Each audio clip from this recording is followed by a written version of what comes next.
আবারও রেল দুর্ঘটনায় প্রাণ হারিয়েছেন এক ব্যক্তি। এবার ধরা পড়েছে কলাছড়াতে এই ঘটনা, এবং যেখানে দুর্ঘটনায় এক ব্যক্তি নিহত হয়েছেন। শনিবার সকাল 11:30 নাগাদ এই ঘটনাটি ঘটেছে এবং মর্মান্তিক দুর্ঘটনাটি ঘটে দক্ষিণ ত্রিপুরার কলাছড়া রেল স্টেশন সংলগ্ন এলাকায়।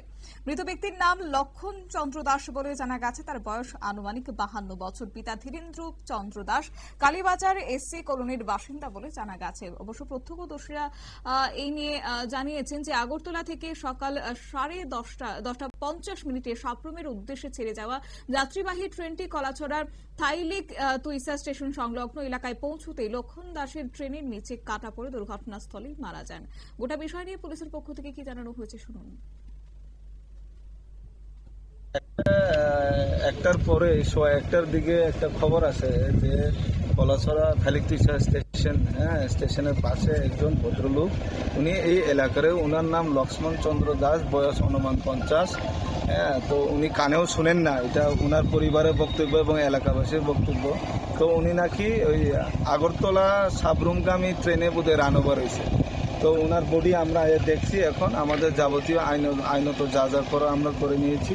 তো এখন আমাদের আর কিছু প্রসিডিওর বাকি আছে, ওটা ফলো আপ করে আমরা বডিটা কলাছড়া হসপিটালে নিয়ে যাচ্ছি। সেখানে পোস্টমর্টমের পরে বডি ওনার পরিবার পরিজনের কাছে আমরা হ্যান্ড ওভার করে দিই। ওনার বাড়ি কোন জায়গাতে স্যার? ওনার বাড়ি হয়েছে এসসি কলোনি। ধন্যবাদ স্যার।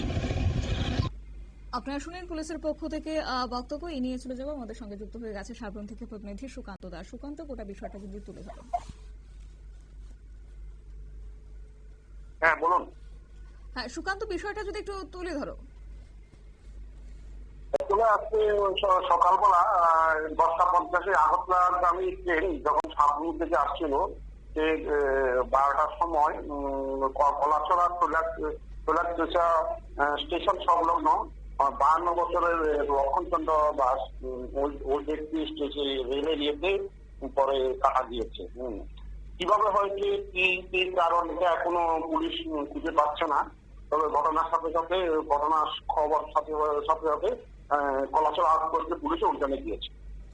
তবে সেটা দুর্ঘটনা নাকি তার পেছনে আত্মহত্যার কোনো একটা বিষয় লুকিয়ে রয়েছে, প্রাথমিকভাবে পুলিশকে কিছু জানাচ্ছে? পুলিশ এখনো এটা নিয়ে তদন্ত নেমেছে, এখনো বলতে পারছে না এটা অ্যাকচুয়ালি আত্মহত্যা নাকি কোনো অপ্রীতিকর ঘটনা নাকি কোনো কিছু এখনো কেউ খুঁজে পাচ্ছে না।